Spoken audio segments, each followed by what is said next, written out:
আজ বেদুইন আপনাদের নিয়ে যাবে পুরুলিয়া। কলকাতা থেকে প্রায় 289.8 কিলোমিটার দূরে অবস্থিত একটি জেলা। কলকাতা থেকে বাস অথবা ট্রেনে যাতায়াত করা যায়।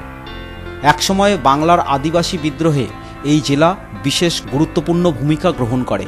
সাঁওতাল, কোল, ভিল, চুয়ার ও গঙ্গানারায়ণের নেতৃত্বে কৃষক বিদ্রোহ পুরুলিয়ায় ইংরেজ শাসনকে বারংবার ব্যতিব্যস্ত করে তোলে। প্রাক স্বাধীনতা ও স্বাধীনোত্তর কালে বাংলা ভাষা ও বঙ্গভুক্তির দাবিতে এই অঞ্চলে যে গৌরবময় বিদ্রোহ সংগঠিত হয়েছিল তা আজও জেলার মানুষ সশ্রদ্ধ চিত্তে স্মরণ করে থাকেন। গঠনগতভাবে দামোদর অববাহিকা ও ছোটনাগপুরের মালভূমির পূর্ব সীমানায় অবস্থিত পুরুলিয়া জেলা রাঁচি সমপ্রায় ভূমির অন্তর্গত। এই জেলার ভূপ্রাকৃতিক বৈশিষ্ট্য হল বন্ধুর ভূমিভাগ, খাড়া পাহাড়চূড়া এবং নিচু উপত্যকা।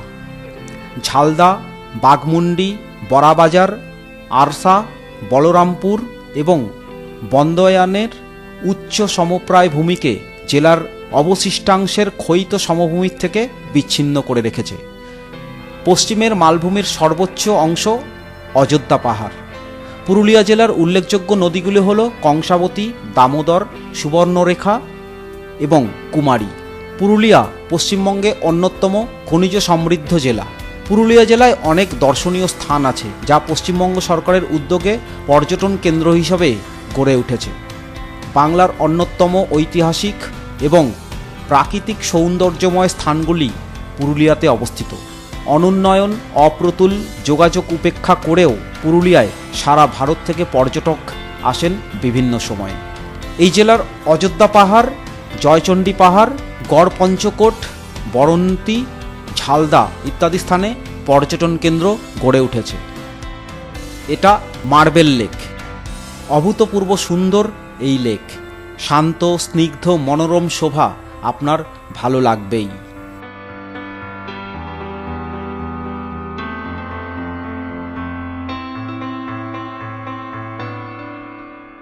এটা বামনী ফলস। এখানে ঠান্ডা জলে স্নান সেরে নিতে একদম ভুলবেন না। আরও যদি নিচে যাওয়া যায় তাহলে আরও অবশ্যই ভালো লাগবে। নিচ থেকে দেখতে আরও ভালো লাগবে, কিন্তু সাবধানতা অবশ্যই দরকার।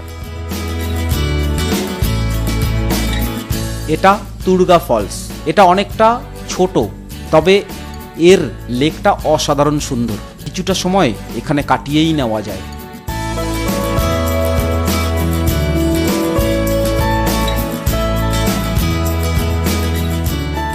এটা খয়রাবেড়া ড্যাম। দুপাশে পাহাড় আর মাঝখানে লেক। শান্ত স্নিগ্ধ ড্যাম দেখতে দেখতে আপনার মন চলে যাবে এক অচেনা জগতে।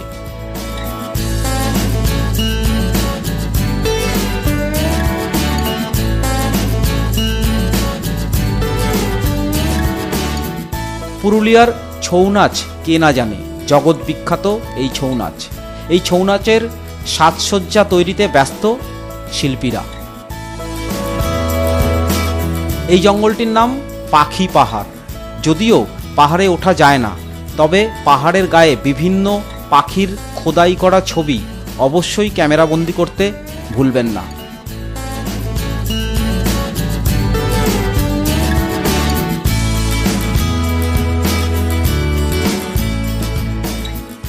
এটা লহরিয়া মন্দির। মন্দির সংলগ্ন এটি একটি ড্যাম, অত্যন্ত মনোরম।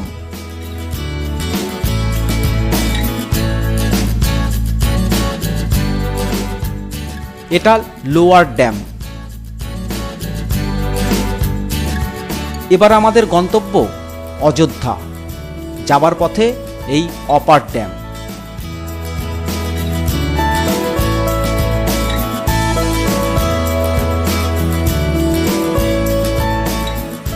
এটা সুইসাইড পয়েন্ট। যদিও এই জায়গা নিয়ে নানা জল্পনা আছে, তবুও আপনাদের সাবধানতা অবলম্বন করাই ভালো। এটা মুরগুমা ড্যাম।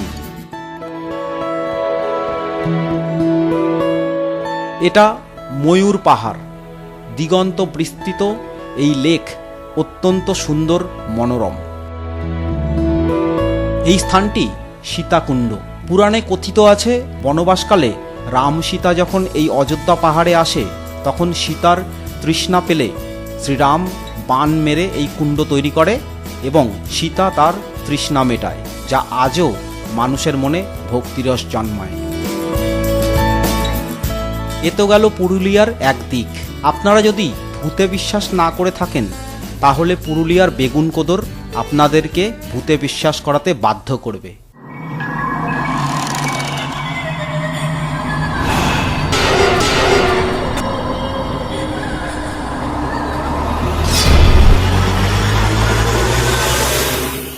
এটা হলো বেগুনকোদর। বেগুনকোদরের স্থানীয় বাসিন্দাদের কথা অনুযায়ী 1967 সালে একজন রেলকর্মী অভিযোগ করেন যে তিনি স্টেশনে একজন মহিলার আত্মাকে দেখেছেন এবং গুজব রটে যায় যে সেই মহিলা রেল দুর্ঘটনার কারণে মারা গিয়েছিলেন। পরের দিন সেই রেলকর্মী আশেপাশের মানুষজনকে কথা বলেন, কিন্তু কেউ তার কথা বিশ্বাস করতে চাননি। প্রকৃত সমস্যা তখন থেকেই শুরু হয়, যখন স্টেশন মাস্টার এবং তার পরিবারের মৃতদেহগুলো তাদের কোয়ার্টারে পাওয়া যায়। এরপর অস্বাভাবিক উপকথা মানুষের মুখে মুখে ঘুরতে থাকলে স্টেশনটিতে ট্রেন দাঁড়ানো বন্ধ হয়ে যায় এবং পরবর্তীকালে স্টেশনটিও বন্ধ করে দেওয়া হয়। 1990 সালের শেষের দিকে বেগুনকোদরের গ্রামবাসীরা একটি কমিটি গঠন করে এবং আধিকারিকদের স্টেশনটি পুনরায় চালু করার জন্য অনুরোধ জানায়। 2007 সালে স্থানীয় গ্রামবাসীরা তৎকালীন রেলমন্ত্রী শ্রীমতী মমতা বন্দ্যোপাধ্যায় এবং সিপিআইএম নেতা বাসুদেব আচার্যকে চিঠি লেখে। 2009 সালের আগস্ট মাসে প্রাক্তন রেলমন্ত্রী শ্রীমতী মমতা বন্দ্যোপাধ্যায়ের প্রচেষ্টায় স্টেশনটি শেষ পর্যন্ত চালু হয়। যাত্রীবাহী ট্রেন থামলেও এখনও যাত্রীরা সূর্যাস্তের পর স্টেশনটিতে আসে না। বহু হোস্ট হান্টাররা বারবার স্টেশনটিতে এসেছেন এবং তারা প্রত্যেকবার বলেছেন যে এই স্টেশনে ভূতের উপস্থিতি নেই। বেদুইন আজ এখানেই শেষ করলো। আরও ভালো ভালো ভ্রমণ স্থান দেখতে অবশ্যই লাইক করুন আমাদের ফেসবুক পেজ এবং সাবস্ক্রাইব করুন আমাদের ইউটিউব চ্যানেল, আর দেখতে থাকুন specialreport.in।